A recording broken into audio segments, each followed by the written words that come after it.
everyone, welcome to Listen, Love, Connect. I'm Savanna Paul Fox, your host, and today we have Audra speaking about Disabilities Incorporated. She will be talking about what it is, the programs that they have, and how you can be involved. Listen, Love, Connect is brought to you by Exceptional Heroes. Hello, Audra. Hi. How are you today? I'm good. How are you? I'm doing good. So, I have been working with you since June of 2024 with Disabilities Incorporated and becoming a facilitator, and you and I have created quite a bond and a friendship. So I know a lot about you, but my audience doesn't. Can you tell us about yourself? Sure. So, I'm Audra, and I am the peer-based services professional at Disabilities Incorporated. A little bit about me. I'm born and raised here in Arizona. I've been here pretty much my entire life. So I know a lot about the community around me, and I have had the honor to just be involved as much as possible. When I was 3 years old, I was diagnosed with a hearing disability, and it basically was progressive hearing loss. And by the time I was 9, I was completely deaf, and I received a cochlear implant on my right side. So I can hear on this side, and I can't hear on this side. And as an adult, I acquired other disabilities, which that's always fun. I also have a partner and a child who both have disabilities. And so I really am just surrounded by disabilities. I'm also, coincidentally, I'm a disability studies major at ASU. And my career goal is to continue to work in the disability community, however that looks going forward. And you have been with the organization for 10 years now? Yes. So you definitely have been surrounded by the disability community. Absolutely. Can you tell us about Disabilities Incorporated? Sure. So Disabilities Incorporated is a nonprofit organization that serves youth and young adults who have disabilities in the state of Arizona. We aid them with transition to adulthood when they're in the 14 to 22, 14 to 26 range. That age gap is so crucial because people don't really know what they want to do with their lives. Mm-hmm. And we can assist them in figuring that out for themselves and help them figure out the resources and supports they have in their community and at home so that they can make sure that that happens. Which I find great because a lot of people with disabilities are told what to do. Yes. And so having this program be able to figure out who you are and what you want is just something that's really wonderful, especially because of the crucial age range that you service. You mentioned that you guys have several programs. What are those programs? Because I have only been a part of one or two. And so can you tell us more? Yeah, sure. So our main one, which is the one where I met you through, is Arizona Youth Leadership Forum. And that is a multi-day youth leadership conference. In that setting, we focus on disability representation, leadership, goal setting, and we talk about disability history and culture. We talk about some of the different resources in the community. So, for example, vocational rehabilitation will come and present to us. We take them through person-centered planning, which is goal setting through a self-discovery process. And I'll talk a little bit more about that later. And we really get the opportunity to expose the people who come through our program to other people in the community who have different disabilities, which is so important in forming that community. We usually have them in the summer. We actually just opened applications for our youth leadership forums this summer. The first one, will be in Phoenix, Tempe. It's a gateway community college, so it's not weird. And that is the week of June 9th. And then our next one is actually going to be at Northern Arizona University. And we will be in Flagstaff. We will be in the dorms, kind of college experience. And that will be the week of June 23rd. So we are super, super fun. Oh, yeah. Super pumped. And I'll be participating and facilitating. So yes, you will. My first time, so I'm excited. And then following the YLF, which is we have our Youth Engagement Academy. I would like to preface this by saying that you have to go through the Youth Leadership Forum in order to attend the Youth Engagement Academy. But the Youth Engagement Academy is sort of an extension, and that's where they learn facilitation skills. We talk about how to present to an audience, and how to facilitate games and how to navigate group discussions. And it's actually, in my opinion, very fascinating because not only are you learning how to facilitate and having an increasing opportunity to work with us, but you are also learning skills that transfer to the real world, especially in employment and in school, because those skills can be very important for anything, frankly. Where essentially we get a referral if somebody's asking for resources or help navigating something, we can provide that help. But the best part is that thanks to our trained young adult facilitators, or navigators as we call them in that circumstance, we can match the person to a peer navigator, and that peer navigator can help navigate that journey, whatever that looks like, by helping them with resources and supports, and just really advocating for their independence. Our program, there are a lot of programs, but that's always a good thing. Yes. Our next program is person-centered planning, which I mentioned briefly earlier, and is goal setting through a self-discovery process. We can do that outside of AZYLF 100%. It's just a different format because it's not in a conference setting.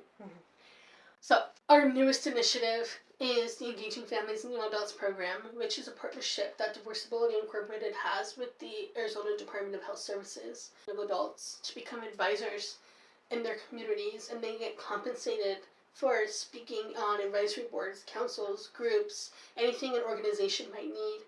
And when they're doing that, they are basically telling these organizations how the care really work compared to how they're meant to work. And it's a very powerful program because you really are advocating for yourself and for the communities that you're involved with. And it's a great program. You mentioned that there is the Arizona Youth Leadership Forum. Is that just a chapter underneath Diversibility Incorporated, and there are other chapters, I guess you would say, in other states, or is this just in Arizona? So AZY specifically is a branch. Okay. Leadership Forum. There are over 30 states that have a youth leadership forum of their own, however that might look for them. Although Arizona has had the privilege to mentor other states in their development of their youth leadership forum, most recently North Carolina and Alaska, and I had the honor of going to North Carolina. Amazing. And it was beautiful. The weather was beautiful because it's in the summertime, and Arizona weather is not fun. And AZYLF, which is the short term for Arizona Youth Leadership Forum, exists under Diversibility Incorporated, but it's one branch of multiple on a national level. Okay. And then, you've been part of this for 10 years, and off camera I found out that I got involved with AZYLF because of you emailing my professor and me just happening to see the email. So that is why we're here today. She made this all work. But my professor is saying that it's the last day to sign up for AZYLF. If you're interested, here's the link. And I read through it, was super interested, read the requirements. I barely made it due to my age, but I was signed up. How did you get involved? So I got involved before it existed. AZYLF is foundational, and that came to fruition because our visionary founder came to Arizona from Montana and created the Youth Leadership Forum here. And this was in 2014, so this was almost 11 years ago. And she started to coordinate this. She sent out flyers to multiple schools and agencies around the valley back when faxing was still a thing. And my school counselor at the time, she took it to the vice principal, and they basically took one look at that flyer and said, we need to tell Audra about this. So I applied, went through the process and all of that. And when I actually attended the Youth Leadership Forum, it was such an eye-opening experience. I came from a background where disability existed, but it wasn't really talked about. It was mainly just other people for having a disability, and that included myself, unfortunately. So being around 24 other people who had different disabilities and seeing how the various ways they were involved in their communities was so eye-opening, and it just really triggered something in me. And this is where I was I found my niche. And so after that, I basically told the founder, I want to stay involved. and I don't care what that looks like. I'm going to stay involved. And so the next year she founded, and she was going to put together an alumni association, and she needed an executive committee to oversee that. So she pulled a bunch of us who had done the program in 2014, and I had the honor of being voted as the inaugural chair. I could see it. So I served as that for the time that you served, and in that time, I was able to learn more about facilitation and just teaching and curriculum development, and I learned a lot about myself too in that time. I was traveling, going around the state of Arizona, teaching workshops and doing presentations, and I was even able to go out of state a few times for national conferences. That was really cool. And in that time, we saw Disability Incorporated come to fruition. Okay. And so I really have seen, ever since the day when the Alumni Association, officially on Disability Incorporated as the name, and being part of that approval all the way to what it is now. So it's become very personal to me. I did independent contracting for about 6 or 7 years before I came on part-time as a peer-based services professional in June of 2023.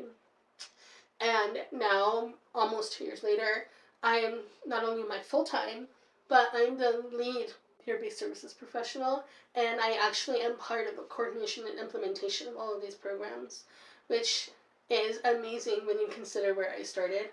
And it'll be 11 years this summer. Wow. That's a long time, but definitely a title and position that you deserve, to say the least. But I can definitely add to what you felt when you attended AZYLF the first time, because it was a similar experience for me. Just, I never had felt so much accommodations before, and you guys did amazing. I mean, I had 2 days, and you guys were super accommodating, and I just had never felt that, because I always felt like I had to, because there was not many accommodations growing up. I felt like I adapt to the world, but you made the world adapt to me when I needed it. So I greatly appreciate that, and definitely can attest to what you felt the first time. And because we don't force people to accommodate us. We accommodate them. We do our best to anyways. Yeah. And we make it a space as much as we can, because this is an environment where people understand what it's like to have limitations or not to be able to do something the way other people can. And I think that's very crucial. I really feel that's something that anyone who has a disability needs to feel at some point in their lives. And for our viewers at home who are able to connect what we're talking about, who want to be involved, where can they get more information? You can start with our website. So it's just disabilityincorporated.org. We have a tab with us, and you can see our individual services and get more information. But if you want to talk to someone, we have a tab that says Connect with Us, and you can actually request more information on one or multiple services, and you can connect with me or our other staff to you about, to kind of just talk you through questions that haven't already been answered by the website. So that's all you have to do. Oh, and we also have social media. Okay. So we have Facebook, Instagram, and LinkedIn. You just type in Disability Incorporated, and you look for our logo, which is on my shirt, but you can't see it very well. Then that's pretty much it. Or you can just Google us, and we'll be there. Well, thank you, Audra, for coming on today, explaining Disability Incorporated and how you at home can get involved. I hope to see you guys there, and when we're there, hopefully you tell us that you saw our interview. But before we close out, do you have a last message you would like to say to everyone? There's a saying in the disability community, nothing about us without us. It simply means that decisions affecting a certain community, the disability community, shouldn't be made without the direct and immediate involvement and input of that community. Independence is so important, especially in the disability community, when we have spent years people telling us to do something. And so having that independence is the way to tell those people, yes, we can do this and we will do this. However, it's also really important to have that support system. Yes. So at Disability Incorporated, that's what we want to help provide, is finding that support system, finding those resources, but help that person find out what they want to do with their life. Nobody can do it alone, and nobody should do it alone. Absolutely. And Thank you, Audra, for your information. Thank you at home for watching and listening. And always remember to listen, love, connect.